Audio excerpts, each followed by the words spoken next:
Mais um, hein, Pedrinho? Boa, vamos! E antes de prosseguir com esse vídeo, eu quero contar para vocês que as chances do Flamengo ser campeão brasileiro aumentaram. Pois é, o Flamengo que tinha 6% antes do jogo contra o Sport, antes dessa goleada aí 3-0. 3-0 é goleada, não deixa de ser. Elas subiram de 6% para 16%. Esses dados são do Tristão Garcia, que costuma fazer anualmente, né? Sempre traz esses dados aí interessantes. E com isso o Internacional tem 74% de chance de ser campeão.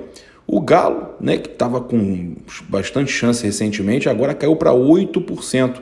E o São Paulo, que vinha liderando, era aquele bicho papão, aquilo tudo, está só com 2% de chance de ser campeão. Fala galera, saudações rubro-negras, isso aqui é Flamengo, muito bem-vindos aqui nessa madrugada, aqui no canal Paparazzo Rubro-Negro. Você que está chegando aqui, eu convido você a se inscrever aqui no canal, botãozinho vermelho aqui embaixo, aciona a notificação no sininho também, deixa aquele like maroto no vídeo. A gente vai estar trazendo para vocês aqui algumas informações.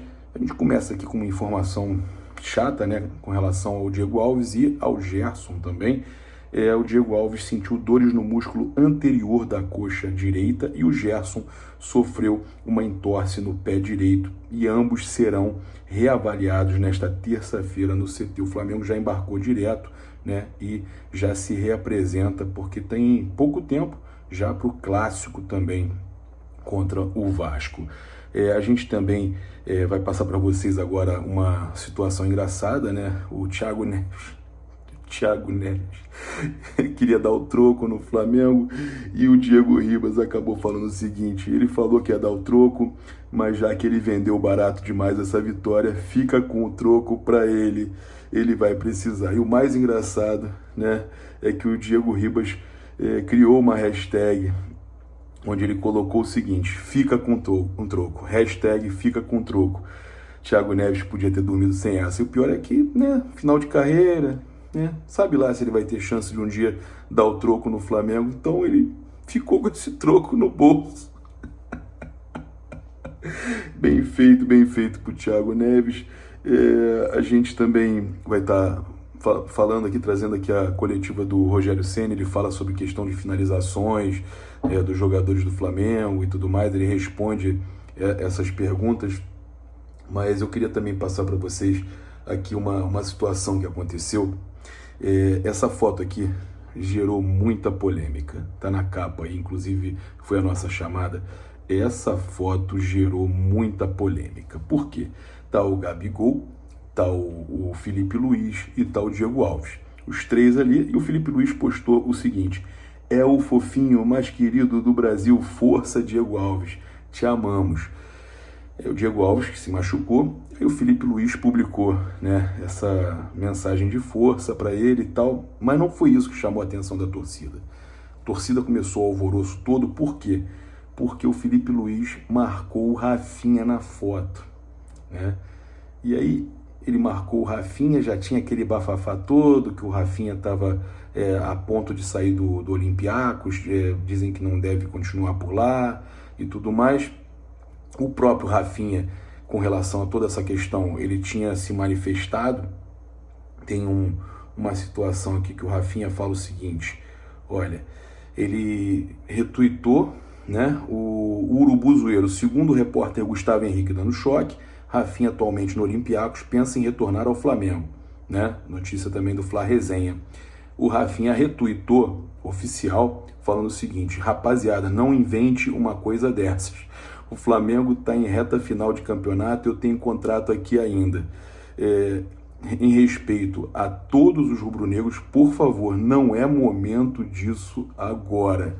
O Rafinha pedindo respeito aos rubro-negros e tal. Não é momento disso agora. Ele não desmentiu. E aí o Felipe Luiz marcou o Rafinha ainda na foto, na comemoração lá no vestiário. E aí, né, muita gente, muito torcedor já falando da possibilidade do Rafinha pintar no Flamengo. no final da temporada ou, né, assim que sair do Olympiacos. Lembrando que tinham clubes lá na Europa também interessados no Rafinha, apenas a gente está trazendo para vocês porque todo mundo está noticiando isso também, foi uma coisa que todo mundo percebeu e que foi super engraçada. Com relação ao Bruno Henrique, né, eu queria passar para vocês uma situação chata, né, e inclusive mais cedo a gente já falou, mas é porque eu quero juntar várias coisas e poder falar para vocês. O Bruno Henrique, ele reclamou da arbitragem, né? Ele falou o seguinte, a gente foi falar com o juiz da mão e ele disse que foi sem querer. Ontem também foi sem querer e marcaram. A gente não sabe qual é o critério da arbitragem. E a Nadine Bastos também, que apagou a conta dela, que foi jantada pelo Mauro César, ela pegou e falou, não, é que não teve a intenção e tal. E ontem teve... Ontem teve, Nadine, não dá para entender, né, dona Nadine? E para completar, o Bruno Henrique, acredite se quiser, é o que a gente falou mais cedo para vocês, sobre a questão dele estar... Olha só, STJD reativa o processo de lance em que Bruno Henrique atingiu o rosto do Breno, do Goiás.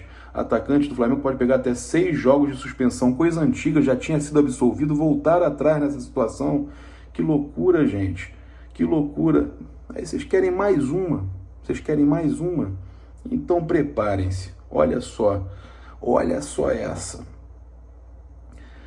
O José Peralta postou no Twitter, Carlos Eduardo e Walter são suspensos por um jogo por conta de terem trocado camisas em jogos do Brasileirão. Qual é esse jogo? É contra o Inter. Ele ainda fala assim, Carlos Eduardo, que fez os 2 gols do Atlético Paranaense ontem, suspenso por um jogo por ter trocado camisa com o Michael do Flamengo, no jogo Flamengo e Atlético Paranaense do primeiro turno, em 4 de outubro, não pega o Inter. E ainda botou um bonequinho, um palhaço, né, o torcedor. Rapaz, eu vou falar para vocês, eu fico pensando... Que loucura é essa, hein? Que situação. Não dá para entender. Lá de outubro foram resgatar agora para tirar jogador que vai atuar contra o Atlético Paranaense. Não vai poder atuar, né? E que é jogador importante do Atlético Paranaense, não vai poder atuar contra o Inter. Eu vou falar uma coisa para vocês. O negócio tá estranho. Coisas absurdas que fazem a gente ficar, né? Como tem uma torcedora falando, Daniela Sá, eu amo o futebol, mas vendo essas coisas absurdas me causa nojo do futebol brasileiro. Pois é, eu agora vou colocar para vocês aqui a coletiva do Rogério Ceni. Ele fala sobre essa vitória do Flamengo, né? Inclusive ele comenta a questão das chances perdidas pelos jogadores, né, pelo Gabigol, Bruno Henrique, essas chances de gols que foram perdidas. Ele vai responder sobre isso e também vai falar sobre a torcida do Flamengo, né, que a torcida do Flamengo, ao ver dele, nós sabemos, né, nós sempre soubemos disso, é a maior do Nordeste. Confira. Uma vitória dessa, queria que você analisasse isso e também a falta da torcida rubro-negra aqui no estádio. Boa noite, acho que foi uma boa vitória, o terceiro gol importante, ter Gabriel e Pedro marcando gols no mesmo jogo. A receptividade aqui é sempre... O povo é muito querido, né? Gosta muito acho que com certeza a maior torcida do Nordeste é a do Flamengo e a gente vê pela receptividade, hotel, né, no traslado até aeroporto, muita gente com a camisa do Flamengo. Então, logicamente que a vitória é importante para todo flamenguista espalhado no Brasil, mas a gente dedica em especial, né? Eu acho que é o jogo número 50, se eu não me engano, do Flamengo sem público, né? Desde que começou a pandemia. E nós sabemos o quanto faz falta a presença do torcedor, a gente dedica em especial a todos os flamenguistas do Nordeste do país essa vitória.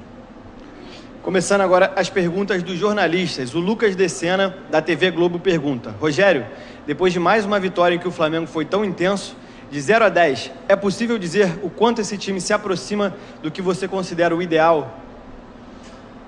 No futebol, primeiro que eu não teria como dar uma nota. Segundo que no futebol, cada jogo, é feito uma história, né? Quando se tem um espaço de tempo, de 4 dias, por exemplo, a intensidade tende a ser maior quando você tem um espaço de tempo menor. No acúmulo de jogos, 3 em 3 dias, você tende a diminuir um pouco a intensidade. Não que você queira, mas o atleta sente essas 24 horas de diferença de recuperação. Por exemplo, que a gente teve no jogo de quinta para segunda, se fosse no domingo, teria uma diferença. Então, assim, o ideal é jogar sempre bem e vencer os jogos. Esse é o ideal para nós. 5 rodadas restantes, nós precisamos tirar a diferença do Internacional. Para isso, são necessárias vitórias. Pergunta do Gustavo Henrique, do canal Gustavo Henrique Dando Choque. Rogério, parabéns pela vitória. A saída de Gerson, Diego Ribas, Bruno Henrique e Gabigol, já foi pensando em poupá-los para o jogo contra o Vasco? Bom, eu não consigo lembrar da ordem que você falou. Gerson saiu com uma entorse no tornozelo. Ele já tinha sentido no intervalo, tentou voltar mais um pouco, mas eu já vi que ele estava mancando. Diego, no momento que eu ia fazer a alteração do Diego, infelizmente o Diego Alves acabou sentindo a lesão. Eu tive que queimar uma segunda substituição que não estava prevista, né? E aí eu só tinha mais uma alteração para fazer, uma parada para fazer, com 3 alterações. Então, ou eu tirava 3 jogadores e colocava já 3 jogadores mais que estavam mais frescos fisicamente, né? O Diego estava com cartão amarelo no jogo, já é o segundo cartão amarelo dele, já achei um pouquinho cansado. Então eu coloquei o João. Poderia ter segurado um pouco mais os 2 atacantes, na verdade, né? Mas ou eu fazia naquele momento as 3 alterações, ou eu perdia as outras 2 alterações. Por isso eu troquei Bruno Henrique e Gabriel, entrada de Pedro e Vitinho. O Guilherme da Rádio Bangu faz 2 perguntas aqui. Rogério, boa noite. Gostaria que você explicasse a entrada do PP como segundo volante e o quanto te preocupa a quantidade de gols perdidos pelo time. É um modo de ver, né? Tem gente que vê quantos gols perderam, eu vejo quantas chances foram criadas. E que, né, em determinado momento, se você cria muito, a tendência é que você tenha mais chance de fazer gols. O PP até no último jogo era para eu ter falado, tinha uma pergunta sobre, no jogo contra o Palmeiras, se eu não me engano, até uma pergunta, se eu não me engano, do PP, e eu esqueci de mencionar. O PP era um jogador que estava com seu contrato vencendo agora, dia 31 de dezembro, e eu vi ele treinando. Gostei muito do PP treinando, eu não conhecia tanto assim o trabalho dele, e eu fico feliz de ele ter renovado por mais 6 meses, se eu não me engano, o contrato, estendido por mais 6 meses o contrato dele. É um cara que fez um gol contra o Palmeiras, sempre tem ajudado a gente. Ele e o João no meio campo hoje, com esse recuo do Arão para a quarta zaga, ele tem sido fundamental nesse revezamento, porque o Diego é um 10 de origem, o Gerson de origem, de formação, também é um 10, o PP é um meia também, o João um segundo volante. Então, assim, é um time leve, bem ofensivo, e eu tenho que ter esses jogadores descansados. PP, contra o Palmeiras, fez o gol, fez uma grande partida, hoje um pouquinho abaixo do que ele está acostumado a jogar, mas importante para dar ritmo de jogo para ele, e importante também ter tido a renovação do contrato dele até julho. Última pergunta da coletiva, Mauro Santana, da Rádio Roquete Pinto. O time melhorou bastante, mas continua pecando nas finalizações. O que fazer para aprimorar o aproveitamento ofensivo? Eu acho que essa pergunta é muito parecida com a que eu acabei respondi 2 perguntas atrás. Para mim, o importante é que a gente crie chances. Finalização eu trabalho muito com eles. Eu não consigo trabalhar, por exemplo, nesse intervalo de 2 dias. Nesse intervalo de 2 dias eu não tenho como trabalhar isso com os atletas que começaram o jogo hoje, porque é muito pouco, o tempo é escasso para recuperação, com uma viagem agora, que você chega às 4 da manhã, 5 da manhã, ele chega em casa, amanhã já tem que se apresentar para trabalhar. Mas é uma coisa que, quando tem espaço maior na semana, a gente sempre treina a finalização. É uma das coisas que nós mais fazemos com os meio-campistas, atacantes. É um trabalho natural do dia a dia. É isso, fim da coletiva. Muito obrigado ao técnico Rogério Ceni. Sim, eu acho que nós temos que ir desfrutando dessa caminhada. Tem sido muitos jogos difíceis, porém a equipe tem realmente jogado muito bem, tem tido um espírito vitorioso que merece ser ressaltado e merece ser desfrutado. Mas é claro, 2 em 2 dias, jogos, 3 dias, nós temos que manter a nossa concentração, nosso foco, saber que o grande objetivo continua lá na frente, vivendo jogo a jogo como nós temos feito, para que nós possamos ser sempre muito intensos, né, nos jogos, e eu acredito que o caminho é esse. Então hoje é descansar, uma excelente vitória, um campo difícil de se jogar aqui, e a gente sai muito feliz e satisfeito. Então é isso, galera. Vou convidar você a se inscrever, muito importante a sua inscrição. Inscreva-se aqui no canal, no botãozinho vermelho, aciona a notificação do sininho, deixa aquele like maroto no vídeo. Também quero que você utilize o cupom PAPA nas lojas espaçorubronegro.com.br e loja.flamengo.com.br, 5% de desconto para você vai deixar de usar, vai perder essa oportunidade? Então utilize. Também convidar você a baixar o nosso aplicativo para iOS e Android, está lá na Apple Store e na Google Play, Paparazzo Rubro Negro. Lembrando que aqui no comentário fixado tem o link do nosso clube de membros e do nosso clube VIP para você participar. E que no dia 4 está chegando, tem um super sorteio que vai rolar lá no nosso Instagram. O link está na bio do nosso Instagram. Aproveite, participe e concorra a esses grandes prêmios. Valeu, galera. Saudações rubro-negras. Isso aqui é Flamengo. Até o fim. Vamos juntos.